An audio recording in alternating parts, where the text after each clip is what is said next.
And welcome in to the State of Purple and the State of Purple podcast, KFAN's Minnesota Vikings podcast presented by Soda Stick. Don't forget, you can get your Soda Stick Minnesota-inspired goods at sodastick.com right now, and you can get 15% off with the promo code KFAN. Jack, I placed my order. I took that 15% off, and it was like Christmas morning when it arrived the other day. I got this new Skull Series hat. I got some T-shirts and a polo. I'm set and ready for the season, and you all can be too with 15% off and the promo code KFAN at sodastick.com. Jack Day, welcome to this State of Purple. How are you this week, my friend? I'm doing well. I actually have some time off. My little brother's home from the military, so looking forward. It's my Friday today, so I'm looking forward to an extra long weekend. There you go. Always good. I know when you get to see him, that is a luxury that is not afforded all the time. So I'm glad that you're prioritizing that and taking care of that. That's really cool. So good for him. Is your brother a big Vikings fan as well? Yes, and he actually has that Randy Moss shirt as well. He had it before we got it for the show. So shout out to Soda Stick. Again, he had it. I think this would have been the year the Vikings opened up against the Saints. So I think it was the year I was interning for the team. And he wore it, and I think it was like WCCO put him on his Instagram or something wearing that shirt. So, nice. And he got here today. I haven't seen him, but he FaceTimed me, and he's actually wearing the McGolden Light Pond Hockey Soda Stick T-shirt as well. So he's a fan. So he's a believer. He's all in. Hopefully he took that 15% off and took advantage of that too. But good to be back. It's been a week of Minnesota Vikings football. We have had a preseason game since we last. Actually, we're on the radio this last week too, Jack. That was kind of a cool opportunity. Got to play back on the radio Saturday afternoon, KFAN, helping fill some time there because Meat Sauce was on vacation. But got to talk about the Minnesota Vikings, practices leading up to that preseason game. And then we got to watch that preseason game. We will talk about that a little bit later. Wasn't great, wasn't awful. It was preseason football. But, Jack, we are in the thrust. The Minnesota Vikings wrapped up earlier today. There is final joint practice with the San Francisco 49ers. They now have an off day or meetings days, whatever you want to call it, before that preseason game Saturday evening, a home preseason game for the Minnesota Vikings against the same two teams, the San Francisco 49ers and the Minnesota Vikings. I know you've been following it from afar. You've kept yourself updated with what everybody's saying out at these joint practices. What has stuck out to you? Because it's been a little festive for some silly reasons and for some serious reasons, but it always is a little bit higher intensity when they do have joint practices and you get to face somebody different on a daily basis. Yeah, I wanted to bring this up right off the bat because I think obviously a T-shirt was made already. If you haven't seen that, go to kfan.com. But wanted to get your thoughts on this because I think it was about a year or so ago now that you actually did something a little bit similar at the comedy show that Kirk Cousins, it was kind of the news of camp this week, if you will, that right. Kirk Cousins dropped an F-bomb at practice. And I think that's something that it was something that I wrote about last year when I was out at camp. I was an article I did for KFan. I was talking about how Kirk, it seemed like he had a little bit more of a chip on his shoulder. I remember that one. Both of you and I have kind of called for that and wanted to see that spark out of Kirk Cousins. I'm not saying one F word is going to get him there, but it's exciting seeing him kind of show some passion that I don't think we necessarily saw in the old regime. And it's kind of showing that he's taking that next step and getting even more comfortable with Kevin O'Connell. So I think that's a great storyline to hear. There's a couple other ones. Justin Jefferson, I know he's been going against some of the backup cornerbacks for the 49ers. He's absolutely torching them, having his way with those corners. I know, like I said, they are backups, which Justin Jefferson should be shredding them, but it's good news nonetheless seeing Justin Jefferson go out there. Not just Justin Jefferson. That was hard to say. Justin Jefferson, Adam Thielen, KJ Osborne. I think Amir Smith-Marset had a really nice catch yesterday as well. And kind of wrap it up with Trent Williams actually said today in a press conference that he sees a lot of himself. I know that was kind of something the coaching staff has said about Christian Darrisaw, but Trent Williams was working with him after practice today and actually stated that he sees a lot of himself, the athleticism that he uses at that left tackle position in Christian Darrisaw. Great news for the Vikings fans, having the person who the front office has compared him to actually saying that he sees it as well. Right, and it hasn't just been the front. I mean, obviously the front office is going to say things to help and be complimentary of their players. They see things in him that remind them of Trent Williams. But I forget exactly who it was. It was a national reporter pretty recently, a Rappaport or someone who commented, who was at camp and said the same sort of thing. So that kind of was swirling through. And then obviously you get to see them face to face, kind of hanging out. Trent Williams also mentioned that he hates playing against Daniil, and he had 2 days up against Daniil. I guess those two work out with each other during the offseason, so they know each other as well. But mutual respect. And that's kind of the main thing that I take away from this joint practice opportunity, Jack, is, that first preseason game is what it is, right? It's Kevin O'Connell's first opportunity to get his feet wet. It's the Minnesota Vikings and some of those younger players' first opportunity to get out there. But we saw that list of players not expected to play when they released it before the game. None of them were really a surprise. Some of those big names and starters, they're just not going to play in that first game. So this is the first extended opportunity that you have other people outside of the building who are able to get their eyes and their hands and their feet and everything on these players on a regular basis. And then when you have that chance to then talk to them in the post-game press conference and ask, hey, what did you think about this? And hear what they have to say. They're always going to be extra complimentary, right? They're polite, they're friends, they like each other off the field. But these are the guys that get to see each other on a regular basis, play in and play out on these joint practices. So it goes both ways. I've heard some good things about San Francisco. I think that there are high hopes for both of these teams. Oh, this is the joy of doing a podcast at home. Yeah, what's up, dude? Mac needs you. Okay, tell Mac to go to the other door. Okay, perfect. Awesome. We have that opportunity then to have those guys talk about the 49ers and have the 49ers talk about us. And it was largely complimentary, nothing super surprising, but there are nuances that you can read in between. Now, Jack, you mentioned Kirk dropping the F-bomb. You mentioned the comparison between myself dropping the F-bomb at the comedy show. I don't have anything against swearing. I don't swear much in my life. But when somebody who doesn't does, whether you're pumped up, whether you're super angry, whatever that situation might be, it stands out a little bit, and it threw Vikings Twitter into a tizzy. And you mentioned, this isn't necessarily on the blueprint of progress for Kirk being a quarterback and taking the next step in his career. But when you do see that enthusiasm, that fire that is lit underneath him, that opportunity to do that, there is a little bit of an emphasis there. And I think what you note from it is that he is so comfortable. He's so pumped up. He's in this moment, and he's doing these things with his teammates against another team. But it's also a looser environment. And I think that that's the main thing that we can note from this is Mike Zimmer had this thing so tightly wound that people, they didn't have TVs on in the hallways. They couldn't watch TV in the locker room. All these things that are kind of loosened up and making for an easier process have allowed them to be who they are. And that doesn't mean that Kirk is going to be a foul-mouthed guy who's yelling and screaming all the time. But you have this opportunity then to see him just take a next step and continue to this progress. And it was something that I would say is encouraging in the sense that he's just taken it to the next level. If this is how he chooses to do it, that's fine. But you continue to do that process and continue to do that along the way. It was fun. It's good to see. Twitter went crazy for it. That was literally the highlight of social media for that first day. But then that next thing that we all read about was Justin Jefferson just torching fools. No surprise there, Jack. Yeah, no surprise at all. And I think this is something I didn't even bring up at the beginning, but this is probably one of the more positive things for this team, especially if you go back and watch film over the last 2 years. I mean, we talk about it regularly. I still bring it up on this show. Ngakoue leading the team in sacks, and he only played through the first 5 games of 2020. Not having a pass rush has been brutal for this team. Not having Daniil Hunter around, having Daniil Hunter and Zadarius Smith out there together has been giving fits to the 49ers offensive line. And it's a little bit of a different style, obviously. We've talked about the switch to a 3-4, and it kind of, Ed Donatel is utilizing both Hunter and Zadarius Smith in different ways. I think there was a snap that I saw where they were both lined up on the inside. They're running stunts together. If you can kind of create mismatches with those two, I mean, more often than not, you're going to have a mismatch when you have both of those guys on the field.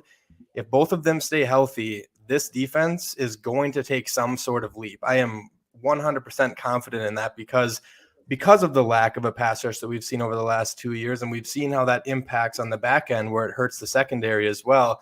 We can kind of get into the secondary a little bit, and that still might be an area of concern after the first preseason game. I know it's a preseason game, but there were some areas of concern there. But like I said, having Daniil Hunter and Zadarius Smith healthy and hearing that they sound like their old selves, I think that's probably the best news that you can get if you're a Minnesota Vikings fan.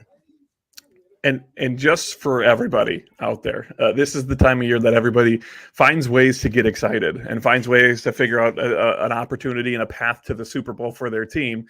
There will be growing pains along the way, right? You don't just switch from a 4-3 to a 3-4 and have all the personnel that you need to do that comfortably. We've talked about the potential of Eric Kendricks being undersized to play that middle linebacker spot or the inside linebacker spot. You have some questions on how, the depth at the cornerback spot is going to be. Patrick Peterson, again, we talked about this with Adam Thielen last year. At some point, age is gonna catch up to you, and when you get to be the age of Patrick Peterson and Adam Thielen, who I think are very close to the same age, if not the exact same age, but Peterson has a little more experience in the league because he got here a little quicker.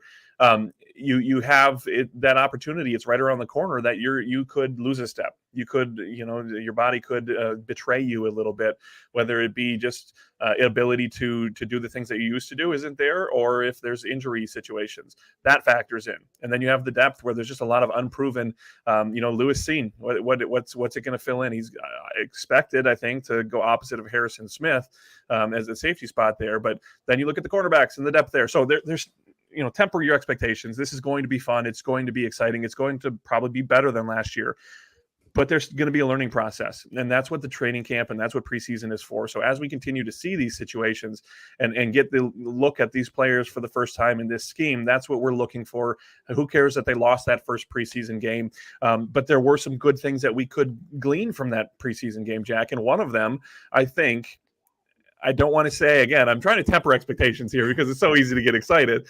Kellen Mond looked like he belonged in the NFL, maybe just as a backup quarterback right now. But we were so worried, and we had heard Mike Zimmer basically say, I've seen enough. I don't need to see more of him in the game in the past. To see him go out there and actually look like he belonged and throw some passes and get better as the game went on, that was an important thing, I think, for this team. Yeah, it's something that I think you and I have both been waiting to see. We didn't get to see a lot of it in the preseason last year with kind of the COVID stuff that went throughout that quarterback room. And then correct me if I'm wrong, but I think it was 1 or 2 snaps that he got in Green Bay when it was very obvious that Sean Mannion wasn't getting the job done. This could be wrong, but I don't know if the leading receiver that day was Garrett Bradbury. I bring that up any chance that I can where he had that catch. But no, Kellen Mond was impressive. I know there were some throws PA was talking about this morning. There were some throws that you would have liked to see him hit. There was one with Zach Davidson kind of open in the back of the end zone. I don't know if that was the same exact one that I'm thinking of, but there was one where he kind of scrambled around for a little bit, and it seemed like if you would have tried to throw the guy open, it would have created a potential turnover-worthy play, which maybe that's him saying, you know what, I don't want to turn the ball over. We're in the red zone. We need to secure points. And if I'm right, Jack, both of those situations were early in his playing time. He didn't start, believe so, but they were both early. So I think that those things kind of disappeared towards the end of the game when he kind of got in the flow. Yeah, and he was throwing some beautifully thrown balls. The touchdowns he threw to Albert Wilson were both really good. He threaded the needle on a slant route, and then he kind of hit the corner fade that you want to see out of your NFL caliber quarterbacks. And I think I wrote an article this week, and I said this in the article that I actually maybe tweeted it, one or the other, but there was an article that I'll talk about here in a little bit. But I think he's pulled away as the quarterback 2 now because of that game, because we know what we talked about last week. We know what the ceiling is for Sean Mannion. We don't know what that is for Kellen Mond. And I think at this point in his career, we can only imagine that his ceiling is going to be a lot higher than what we've already kind of seen throughout the course of Sean Mannion's career. Well, and what you look for with Kellen Mond the rest of the way in this second preseason game and this third preseason game, because he's going to get a lot of time still, excuse me, is the situation that you brace yourself for. If Kirk Cousins is gone for the season, this team isn't going to move on. That's not what we're looking for. But if Kirk Cousins goes down for a week, for 2 weeks with an ankle injury, with COVID coming back around, whatever it might be, you want a quarterback in Kellen Mond who is comparable enough, not necessarily in play style, but in competency. You want him to be able to go out there and not hurt this team, not dagger this team off the outset, that he can go out there and score some points. He can move the football. Hopefully the defense can step up. Everybody's going to have to step up a little bit if the starting quarterback is out. But if you feel confident that your backup quarterback can go in, fill in for a week or two, maybe there's not a whole lot of film on him, that sort of thing, to get out there and help this team be competitive, if not win games that they should win, like a game against the Chicago Bears. I mean, how terrible would that be if you're fighting for a playoff spot, Kirk gets hurt, and your backup quarterback, whoever it is, can't beat the Chicago Bears? I feel like we're getting to a point, and that's what we want to continue to see in these next preseason games, is if Kellen Mond can go in there and beat a team like the Chicago Bears. The other thing, Jack, that we look for is all this hype that we hear from training camp and the preseason games about Christian Darrisaw, about all these players that are splashing. They can get exposed in some of these preseason games and kind of fall off the bandwagon. Specifically for Christian Darrisaw, that hasn't happened. He hasn't had that opportunity, and he didn't play a lot. Did he play at all? Was he one of the scratches? Yeah, I think they rolled out the entire offensive line, I believe. That's right. The whole starting offensive line, and he wasn't exposed, and he was playing against backups and doing these things. But as that continues, as that experience and that confidence continues, you have those opportunities there to have players come back to earth, and that didn't happen. So that high praise that we heard before this week continued through the preseason game, and now it's continued through the joint practices from Trent Williams. That's always a good thing. Yeah, it's a great thing. And I think another great thing along that offensive line is some news came out today, kind of spiraling from that preseason, is rookie Ed Ingram is in with the ones today. It's kind of starting to seem like he's claiming that right guard spot, which I don't even want to count how many right guards that is in the last 5 to 6 years, whatever it may be. I know it's probably a little bit higher than I would honestly guess, but it's good news that they went out and they drafted a rookie. He was a 3rd-round pick, and he's kind of pushing. You're starting to see this stuff with circulating Twitter already, which is a little worrisome in my opinion. I think, again, we need to pump the brakes a little bit on this chatter, but there's some people starting to say, hey, if this draft class pans out like we're kind of hoping it's going to, people are already throwing the 2015 draft class and comparing it a little bit, which I don't like, because that was Daniil, Kendricks, I think Trey Waynes, and then Stephon Diggs are the big 4 from that draft class. So obviously there's superstars that were taken that year. Hopefully that is going to be the case. But switching over to the other side of the ball, there was one player in particular that I was extremely, extremely excited to see and watch play live this weekend, and he didn't disappoint. And that is rookie linebacker Brian Asamoah. That guy, watching him shoot some of those holes and the way he delivers contact, it's so much different than what we've seen out of guys that we've heard, where they're faster, undersized linebackers, the Troy Dyes of the world, the Chaz Surratt, who was PFF's worst rated defensive player for the Vikings. And honestly, I know he was a 3rd-round pick last year. I was a little bit surprised that he wasn't one of the 5 names cut to get down to the 85, because it didn't look like he had taken those steps at all from coming over from the other side of the ball, from quarterback to linebacker. It looked atrocious, but it was good news. We didn't actually see Brian Asamoah as long as I thought we were going to, which I think is another sign that we might see him play a little bit. There might be some packages out there where if we want to throw out another linebacker, someone that it might be a little bit more undersized, but has a ton of sideline to sideline speed, and when he hits you, he's going to hit you hard regardless of his size. So that was exciting for me to see, and I think there was a couple other concerns. Shannon Sullivan was another lower graded PFF player, and Andrew Booth has kind of been one of the talks of training camp because of his physicality. That physicality got him into a little bit of trouble to start the game out. I think it was 2 penalties that got called on Andrew Booth, but those are, again, it's the preseason. That's kind of when you want those things to happen. You can teach him up on those things and kind of, I think it was Mike Zimmer with Xavier Rhodes that actually strapped boxing gloves to him. I'm not saying that Ed Donatel is going to take those similar strategies that Zimmer used to do with those over physical cornerbacks. But all in all, I thought, the Vikings lost the game, but I think there was a lot of good things to come out of that game, especially for the evaluators within that building that are kind of looking at these rookies and some of these guys that are fighting for a roster spot, and it's going to help solidify that depth chart. Right, and we got our first taste of this new scheme, both on offense and defense. Specifically on the offensive side of the ball, they're not uncorking everything. I mean, this is not an opportunity to share all your secret plays and your go-tos with your talent, but just the mix of plays where it wasn't predictable, it wasn't the same thing. There was shotguns, there was I formations, there was fullbacks, there were no fullbacks. There's all these different sets that we just didn't see because we got locked in on what we thought, we being the coaching staff, they thought was the best opportunity in years past. And I think that Mike Zimmer, more than we like to admit, we give him credit for being a defensive mastermind and being a defensive coach. He had an input on that offense, and he let his mind be known, or let his thoughts be known about running the ball, establishing the run, getting that going before you do any of these other things. And I think it's just going to be different this year. So that was fun to see. It was fun to see that nobody really got like any serious injuries. The update today was Chris Reed.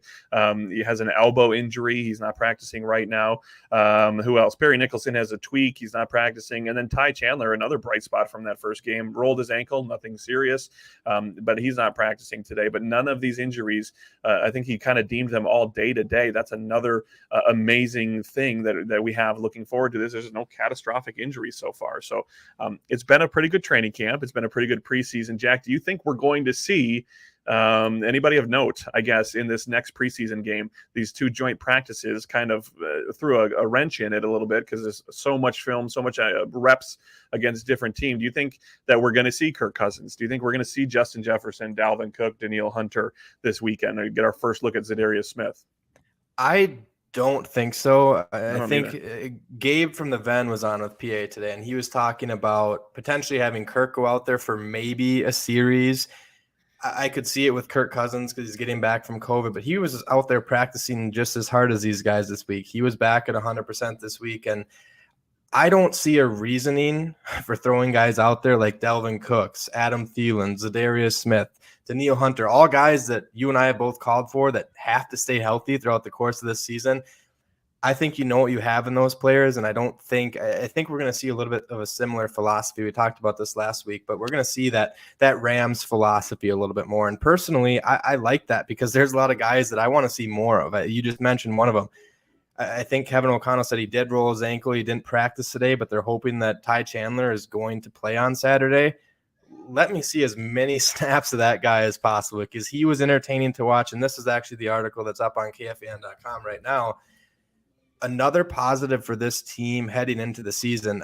I really believe this. I think the wide receivers and the running backs room is the deepest that it's been in the last 5+ years. I know it's a little bit top heavy. It's hard not to be when it's Dalvin Cook, Adam Thielen, and Justin Jefferson. All three of those players are superstars, but there's kind of a youth movement at the wide receiver position. You saw Myron Mitchell kind of impress during that preseason game. Albert Wilson obviously caught the 2 touchdown passes, but really the thing for me was the running back room, because another guy that we haven't even brought up, Kene Nwangwu, had a very good day as well. I think he averaged like 4.7 yards per carry, whereas Ty Chandler was averaging 10 yards per carry, and he had a nice 56-yard kickoff return. I was impressed. I didn't know a ton about Ty Chandler coming out of North Carolina, but he looked every bit of it worries me a little bit because I think there's people that are on the side of the spectrum saying, hey, let's trade Alexander Mattison right away because he didn't look fantastic in the preseason game. We know what the Vikings have in Alexander Mattison. He's been a very, very good backup when Dalvin Cook has gotten hurt. So I'm not going to jump on that train quite yet and say, hey, let's trade the guy that's already proven in this league. But he is in a contract year. So the fact that Ty Chandler's right there, you have Nwangwu, who was electric as a kickoff returner last year. The state of that position is in good hands. And what you were saying about a quarterback like Kellen Mond beating a team like the Chicago Bears, how do you do that? You load him up with as much talent as possible. And I think the Vikings have the opportunity to do that. I'm not saying we do need Kirk Cousins to play in 16, 17 games if this team wants to find success, but having those weapons for a younger quarterback, if that were to come to fruition where he had to play a game or two, I think you're going to see the fact that Kevin O'Connell is a good offensive mind, and he's going to create mismatches for wide receivers, and that's going to help out a guy like Kellen Mond if he is thrown into the fire. So here's the point where I'm going to disagree with you. I'm glad you transitioned into that because this was the time of the show where we are going to give our weekly reminder that we don't know what the general manager, Quasito Fomensa, prefers to do. We don't know what style of player he likes. We still don't. I mean, we had one draft and one free agency with limited opportunities to go get people. What if that this is an opportunity to make this transition go a little faster? We talked about the potential before this preseason game of cutting both Kellen Mond and Sean Mannion and finding a quarterback outside of the building. We talked about whether that was somebody who got cut or whether you traded a draft pick or something for somebody off of a different roster where it just wasn't working out or somebody was stuck on the depth chart or whatever, to bring somebody as a competent backup in. I think Mond's performance, if it can continue into this next weekend, is going to alleviate that concern and make them not feel the need to go out and spend, whether it be more money to bring somebody in or more draft capital to bring somebody in via trade. But what this situation in the running backs room does is you have an opportunity to say, hey, Alexander Mattison, you're proven ? Like, I mean, you've done some things, but I've never been blown away by Alexander Mattison. That's fair. I feel like when he has his games, it's barely above 100 yards. Like when he has those games that are benchmark games, it's barely above 100 yards. It's grinded out at 3 yards a carry. There's been no explosiveness out of him. It hasn't been like the crack off a 50-yard touchdown run. He's not really involved in the passing game any more than any other running back who's expected to be. I wouldn't call him a good pass catching back. He's competent, and that's what a backup running back should be. But competent backs get replaced by competent backs with more future potential. And that might be what Kenny Nwangwu or Ty Chandler are. You have two guys now. You have two guys who continue to splash in the preseason. The odds that you're going to be able to dump one or two of them on the practice squad nowadays is probably not going to be a safe bet. They're going to get snatched up by a different team. If there is an injury, the amount of running backs that go down due to injury and the lack of running back depth around the league, all it takes is for a starting running back on a team to get injured, semi-long-term, full season, whatever it is, and have their backup move up, and then that team needs a competent backup. And Ty Chandler, Kenny Nwangwu are guys that would be competent backups or thrust into a backup role on NFL teams. So I don't think you can store them and stash them on practice squads. I don't know that we are at a point in this transition to this new scheme where you can have 3 or 4, extra bodies on your active roster each week or on your 53-man roster each week to have them protected from that practice squad. So if you have an opportunity to maybe go out and get something, whether it be future draft capital or maybe a player that gets, that gets released, that gets traded or trade opportunity by trading or moving or cutting Alexander Mattison, I'm 100% okay with that idea. I don't think that he is a special talent. I don't think that, honestly, I'm more impressed by what I see splashing from Ty Chandler and Kenny Nwangwu than I have been from anything in any preseason or regular season or practice or anything that we've seen Alexander Mattison. So I'm definitely open to the idea of cutting bait to continue and maybe progress this transition a small smidgen step faster than where it would be if you had to wait fully until the next year's draft and free agency class. Am I crazy? I don't think you're crazy. I think if that comes to fruition, I would prefer to see Ty Chandler in another preseason game or two before we get to that point, right, because it's not happening today. There are the AJ Roses of the world too that have some really solid preseasons, and these coaching staff use them differently. And kind of to go off of that, another question that, quite frankly, I don't think that anyone in the state of Minnesota is going to want to hear this question, but I think your point, you can take it a step further. We've heard all offseason, all training camp, that there's going to be a lot more 3 wide receiver sets. If there's 3 wide receiver sets and Irv Smith Jr. is healthy, you have to imagine that Irv Smith Jr. is going to be out on the field. Then you're going to have likely a pass-catching running back in that situation, whether that's Delvin Cook, Ty Chandler, or Nwangwu. Where in your eyes does that leave the fullback position and everybody's favorite CJ Ham? Right. Where's his future line up with all of this? Because there's some really good running backs that are starting to make some noise now, and he would have to also be kept in under that same running back room. Right. I'm going to, I guess, cowardice take the cop out and say, I really don't know, because mainly I don't know what Kevin O'Connell's scheme looks like well enough to know all of the other things that CJ Ham does so well.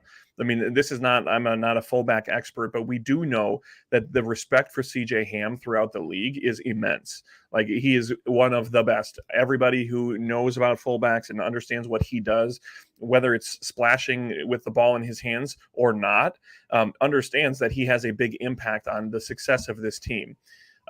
Similarly to Adrian Peterson preferring to run behind a fullback, it might depend on what Dalvin thinks. And if Dalvin prefers to have him out there as the blocking back, we're doing some I formation with two back sets and having the fullback and the running back. I just don't know. I don't know what the offense is going to look like to understand well enough if there is a role for him. We know he was on with Common Man, I believe. One of our guys that was out there, Common Man Barrero, PA, recently. You can find it on KFAN.com, the video of the whole interview. And they talked about, you continue to hear that the fullback is a dying breed in football. And CJ was like, he was kidding, obviously, but he's like, I haven't heard that. Like, I still seem to see an impact that I have in the games and an impact that Juszczyk has in the games. And you have these fullbacks that do have big impacts in the right scheme. And I just don't know this scheme well enough to know if there is a role. He is an A+ human being, right? We would love to have him, not only because he's from Minnesota, not only because he's ingrained in this community, but he's just a good guy.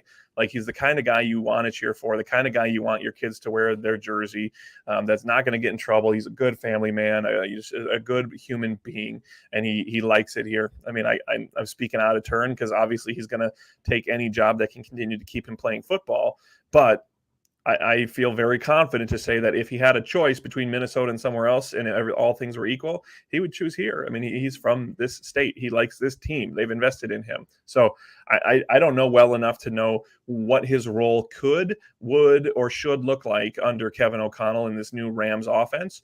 That being said, if there is a need for a fullback, I mean, there's not a better one on roster.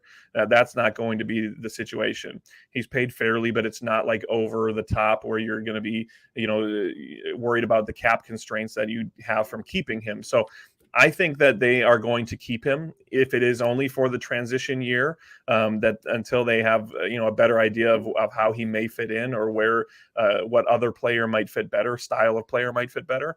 So I don't fear for him this year. I might fear for him more next year, depending on how this year shakes out. Yeah, that's fair. And I think if that's your philosophy on that situation, I also think it's more fair to consider a trade with Alexander Mattison. If you're kind of set in stone already and in keeping a fullback on the roster, obviously, if they do keep a fullback on the roster, 100%, like you just said, that's CJ Ham's role. No one's competing with that. There's no one with his abilities on this team to play in that role. When he gets the ball in his hands, he's entertaining to watch. I'll say that. I know. I don't know if he's as entertaining as Kubiak thought he was, throwing to him on third downs all the time, but he is fun to watch with the ball in his hands. And I think I agree with you. If the plan is to keep a fullback on the roster, it's going to make things a little bit more challenging, because if Ty Chandler goes out and has another preseason game like he had last weekend, there's no chance that a guy like that is going to end up on your practice squad. Someone's going to pick him up off waivers. There's people. The NFL is always hungry for the next up and coming running back, because they have fresh tread on the tires still, and they can run them into the ground a little bit more than some of these seasoned veterans. I think that's kind of a common theme across the NFL. When you start getting in your upper 20s and 30s, it's almost unheard of now to see a superstar running back last until he's 32, 33 years old. It all comes in his prime, and usually it starts when he's still a rookie in the league. So I agree with you on that, and I'm with you. I definitely do not want to see CJ Ham cut, because he has that special connection like him and Adam Thielen both have to this team. It's just the Minnesota kids. I don't think it would. I know Kwesi Adofo-Mensah, it's coming in, and I've said this throughout kind of the last couple months, that he's going to look at the roster a lot differently than what Rick Spielman and Mike Zimmer did. But at the end of the day, you think he's going to want to keep his fan base a little bit happy, and it'd be a sad day if CJ Ham were announced when they do finally announce the 53-man roster, which is I don't know if it's in 2 weeks now. I don't know the exact date. I think I saw it earlier on Twitter, but it's escaping my memory. So Right. Well, and honestly, like the continued success or continued progression of the offensive line might make a guy like CJ Ham a little more expendable too, right? I mean, we talk about the run blocking from the fullback position. If you have a pass catching tight end in Irv Smith, and you talk about that 3 wide receiver set with Irv Smith there, CJ would protect the quarterback as well, and he was good at that. Is good at that. If this offensive line becomes more competent than they have been in the past, which isn't a giant leap, but if they become competent enough to a level where you don't have to keep another player as a fullback on roster to keep Kirk Cousins protected and give him time, then you may be more maybe more apt to get rid of that fullback position too. So I think it needs to play out at least one more season to really understand what he brings to the table and whether or not that's necessary. So I think we're kind of in lockstep there. We're going to learn more about it, right? This is the joy of the preseason. We're going to see it. We're going to see other players step up that we haven't talked much about, and we're going to see some players drop off like we always do each and every year. So that's the fun of the preseason. A game 6:00 Saturday evening at home. It's the one home game for the Minnesota Vikings. Jack, are you going to be Barca Lounger at home with your brother and your family watching this one? I'll probably be watching. I think he has a wedding on Saturday, if I'm remembering correctly. But yeah, I'll be watching. There's a lot of things. I mean, the hometown connection. I don't know if you probably saw it out there today. They had the Marshall High School football team out at camp today. Mm-hmm. That's where Trey Lance is from. I think Trey Lance is a special talent. I think special talent mixed with the proper coaching staff. And you don't always see that with rookie quarterbacks. I was extremely high on Justin Fields last year. If the Vikings would have traded up and drafted Justin Fields, I was all on deck for that. But we saw what happened with him now in Chicago, and I don't know if he's in the best situation. Whereas a guy like Trey Lance has the skill sets. I think he's got a cannon of an arm. He can move around with his legs. Everything you want in kind of the new era quarterback. And he's with one of the best quarterback groomers in Kyle Shanahan in the entire NFL, and they have a ton of playmakers on that offense. So I'm excited to see him against the Vikings defense. And again, I don't think we're going to be seeing any of the superstars for the Vikings, but I'm really excited to see how this rookie class kind of takes the coaching from week 1 of the preseason to the joint practices and kind of how that transitions onto the field this Saturday. And like I said, I think Ty Chandler is the name that I'm going to have circled. Brian Asamoah is another one. And then some of the depth at wide receiver, I know I've talked about how strong I think it is. I still have no idea how that room is going to round itself out. And I think that was why I'm so excited to see. It's like a guy like a veteran like Albert Wilson. I wouldn't be shocked if he keeps catching touchdowns. I don't know how you keep a guy like that off of your 53-man roster. And then Jalen Naylor is a guy who McCardle was quote unquote pounding the table for in the draft room.